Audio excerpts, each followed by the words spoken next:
السلام علیکم ورحمۃ اللہ وبرکاتہ۔ اسلام کے جو احکام ہیں وہ دو طرح کے ہیں۔ کچھ ایسے ہیں کہ ان میں کوتاہی یعنی نہ کرنا وہ انسان کو دائرہ اسلام سے خارج کر دیتا ہے، اور کچھ ایسے ہیں کہ جو نہ کرنے کی وجہ سے انسان کبیرہ گناہ کا مرتکب ہوتا ہے، یا کچھ بچنے والے کام ہیں وہ بھی اسی طرح کے ہیں، یعنی حرام کردہ منع کردہ اشیاء، تو وہ بھی کرنے کی بنا پر انسان کبیرہ گناہ کا مرتکب ہوتا ہے۔ اور جب تک انسان کی زندگی ہے توبہ کا دروازہ کھلا ہے، اور کبیرے سے کبیرہ گناہ جو اکبر الکبائر جسے شرک کہا جاتا ہے، توبہ خالص توبہ اور سچی توبہ سے اللہ تعالیٰ وہ بھی معاف کر دیتے ہیں۔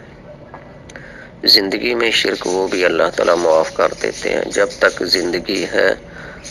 اور توبہ کے مواقع موجود ہیں اور معافی کا امکان بھی موجود ہے۔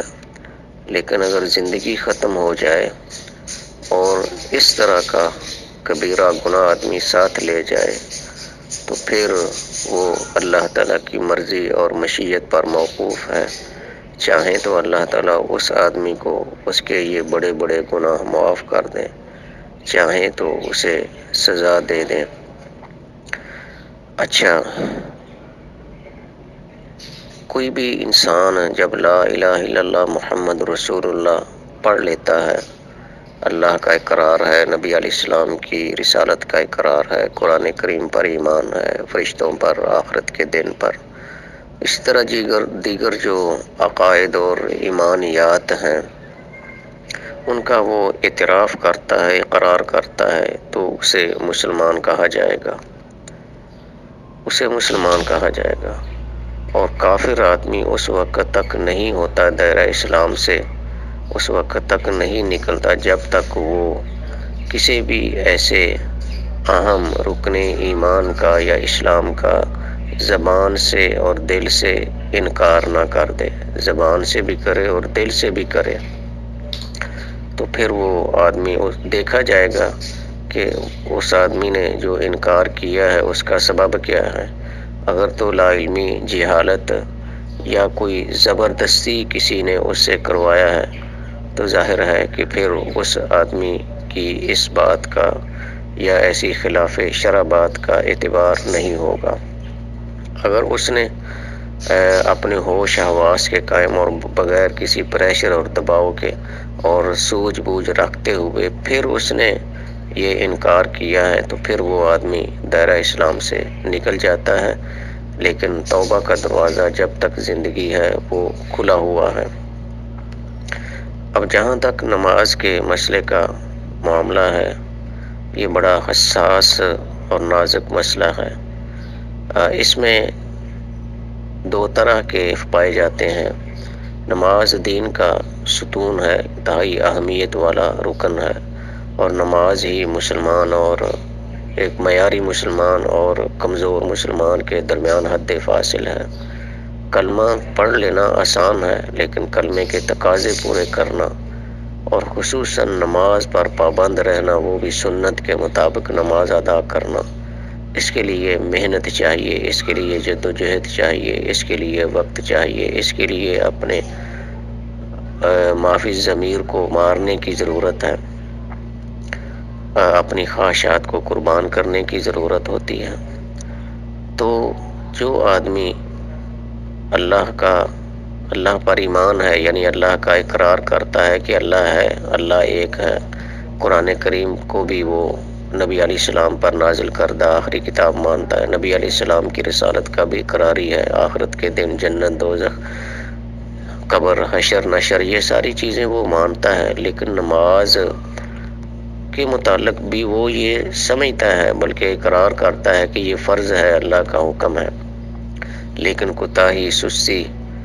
کاہلی ہے، اس کی بنا پر وہ آدمی نماز کا پابند نہیں ہے۔ ایک پڑھ لیتا ہے، دو پڑھ لی،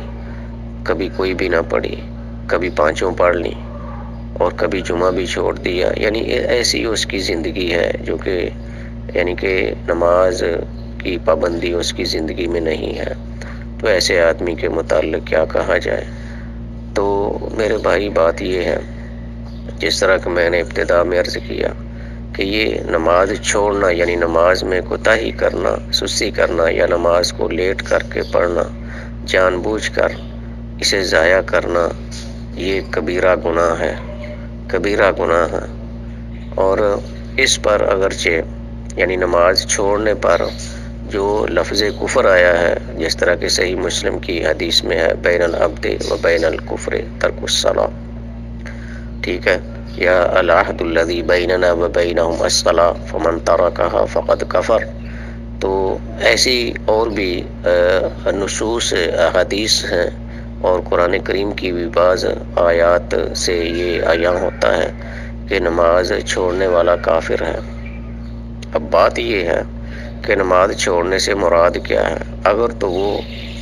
ایمان کا اقرار کرتا ہے، ایمان باللہ، ایمان بالرسالت، ایمان بالقرآن، ایمان بالملائکہ، ایمان بالآخرت اور حشر نشر، حساب کتاب، میزان، جنت دوزخ کا اقرار کرتا ہے، انبیاء پر ایمان رکھتا ہے، یعنی زبان سے اقرار کرتا ہے، تو وہ مسلمان ہے، لیکن نماز چھوڑنے کی وجہ سے وہ گنہگار سمجھا جائے گا، کبیرہ گناہ کا مرتکب سمجھا جاتا ہے، اور اسے نصیحت کرنے کی ضرورت ہے، سمجھانے کی ضرورت ہے، بار بار تلقین کی جائے کہ نماز کی پابندی کرے۔ اور اگر وہ اپنی اس کوتاہی اور سستی کو دور نہ کرے اور اسی طرح ہی وہ فوت ہو جاتا ہے تو پھر آخرت میں اس کا معاملہ بڑا خطرناک ہے، اللہ تعالیٰ اسے پکڑ بھی سکتے ہیں اور ممکن ہے کہ اللہ تعالیٰ اسے اپنی رحمت سے معاف بھی کر دے۔ بہرحال نماز ایک بندے مسلمان اور اللہ کے مابین ایک عہد ہے، ایک میثاق ہے، پختہ وعدہ ہے، اور اسے نبھانا، اسے پورا کرنا ضروری ہے، اور یہ نبی علیہ الصلوۃ والسلام کی وصیت بھی ہے جو کہ آخری وقت آپ علیہ الصلوۃ والسلام نے چلتے چلتے اپنی امت کے نام ایک پیغام میں کیا ہے، الصلاۃ الصلاۃ، نماز کا خیال کرنا، نماز کا خیال کرنا، ٹھیک ہے۔ تو اب جو آدمی اقرار تو کرتا ہے لیکن کوتاہی اور سستی کرتا ہے،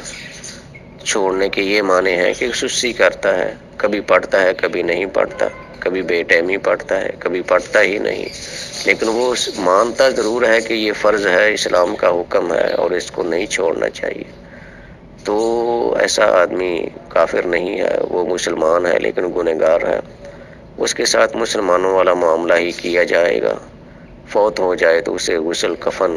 اور جنازہ بھی پڑھا جائے گا، مسلمانوں کے قبرستان میں بھی دفن کیا جائے گا، ٹھیک ہے۔ باقی اس کے جو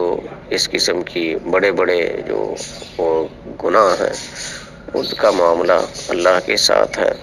ہو سکتا ہے اللہ تعالیٰ اسے معاف کر دے، ہو سکتا ہے اللہ تعالیٰ اسے پکڑ لے، بہرحال انتہائی خطرناک ہے۔ تو اگرچہ کچھ اہل علم نے تارک نماز کو کافر کہا ہے اور اس کے متعلق یہ کہا ہے کہ اسے امام ابو حنیفہ رحمۃ اللہ علیہ فرماتے ہیں کہ اسے جیل میں بند کر دیا جائے تاکہ اس بے نماز آدمی کے ساتھ دوسرے لوگ اٹھنے بیٹھنے کی وجہ سے بے نمازی نہ بنے یا اس کی بری صحبت سے اثر نہ لے۔ اسی طرح امام احمد رحمۃ اللہ علیہ فرماتے ہیں کہ اسے وہ کافر ہے، اسے قتل کر دیا جائے۔ امام شافعی رحمۃ اللہ علیہ کا بھی یہی موقف ہے کہ وہ کافر ہے، قتل کر دیا جائے، ٹھیک ہے۔ اسی طرح دیگر اہل علم ہیں، ان کا بھی بڑا سخت موقف ہے نماز کے بارے میں۔ بہرحال جو معتدل موقف ہے، درمیانی راہ ہے، وہ یہی ہے کہ اس کی اس سستی کے اسباب کیا ہیں ان کو تلاش کیا جائے۔ اگر وہ واقعتاً اعلانیتاً انکار کرے کہ یہ کوئی اسلام کا حکم نہیں ہے، یہ کوئی تعلیم نہیں ہے، تو پھر وہ یقیناً کافر ہے، پھر وہ یقیناً کافر ہے، اسے دوبارہ مسلمان ہونا پڑے گا۔ لیکن اگر وہ شخص مانتا ہے یہ ساری چیزیں جو کہ ایمان کا تقاضا کرتی ہیں، یعنی ایمانیات جس کو ہم کہتے ہیں، عقائد اور نظریات، تو پھر وہ شخص کافر نہیں ہے، نماز چھوڑنے کی وجہ سے وہ گنہگار ہے اور انتہائی گنہگار سمجھا جائے گا اور اس کا معاملہ اللہ کی سپرد ہے۔ میرے بھائی، اسی طرح جس طرح نماز چھوڑنے والے کو نبی علیہ السلام نے کافر قرار دیا ہے، اور اس سے مراد وعید اور ڈانٹ ڈپٹ ہے، دھمکی ہے، وارننگ ہے اسے دی ہے کہ اس کا دین خطرے میں ہے، چونکہ نماز کے بغیر کسی آدمی کا دین مکمل ہی نہیں رہتا، ٹھیک ہے۔ تو اور نمازی آدمی ہی اپنی دین کی حفاظت کرتا ہے۔ اچھا، اسی طرح نبی علیہ السلام فرماتے ہیں کہ جو شخص مسلمان کے ساتھ لڑائی جھگڑا کرے وہ بھی کافر ہے، حالانکہ وہ تو ماننے والا اس کو، یعنی لڑائی جھگڑا کرنا بلا وجہ مسلمان سے لڑائی جھگڑا کرنا یہ بھی کبیرہ گناہ ہے، اور اس پر نبی علیہ السلام نے کفر کا لفظ بولا ہے، اور کفر سے مراد وہ کفر مخرج من الملہ نہیں ہے، یعنی دین سے نکالنے والا کفر نہیں ہے، بلکہ کبیرہ گناہ اس سے مراد ہے کہ یہ بہت بڑا گناہ ہے، لہذا مسلمان کو اس کے قریب بھی نہیں جانا چاہیے، اور مسلمان کی غلطی کو نظر انداز کرنے کی کوشش کرنا چاہیے۔ اچھا، اسی طرح نبی علیہ السلام فرماتے ہیں کہ جو شخص اپنے باپ دادا کی قسم اٹھائے وہ بھی کافر ہے۔ اب اس سے بھی مراد، اس کفر سے مراد اس معاملے میں وہ بھی کبیرہ گناہ ہے، نہ کہ وہ کافر دیگر کافروں کی طرح ہے، ایسا نہیں ہے، یعنی کبیرہ گناہ ہے، اس سے احتیاط کرنا چاہیے، ٹھیک ہے۔ اسی طرح کئی کبیرہ گناہ ایسے ہیں۔ اسی طرح نبی علیہ السلام فرماتے ہیں کہ جو شخص جادوگر کے پاس جاتا ہے، نجومی کے پاس جاتا ہے، سوال کرتا ہے، اس سے پھر پوچھتا ہے، پھر اس کو صحیح مانتا ہے، وہ بھی کافر ہے، اسے دوبارہ کلمہ پڑھنا چاہیے، ٹھیک ہے۔ حالانکہ وہ تو نبی علیہ السلام کی رسالت کا اقرار کرتا ہے، اللہ تعالیٰ پر ایمان ہے، لیکن کبیرہ گناہ جادو سیکھنا کفر ہے، یعنی کبیرہ گناہ ہے، اور اس کی وجہ سے آدمی کا ایمان خطرے میں پڑ جاتا ہے۔ تو یہ مقصد ہے، وعید بڑی سخت ہے نماز چھوڑنے، نماز میں کوتاہی کرنے میں، اور مسلمان کو اس کوتاہی کو دور کرنے کی ضرورت ہے، لیکن کیا کہا جائے، افسوس کہ مسلمان سب سے زیادہ جس حکم کی تاکید نبی علیہ السلام نے اپنی زبان مبارک سے، اپنے عمل مبارک سے کی ہے، اس قدر ہی مسلمان اس میں سستی کرتے دکھائی دیتے ہیں۔ بس اللہ تعالیٰ ان کو ہدایت دے اور استقامت کی توفیق دے، آمین۔ السلام علیکم۔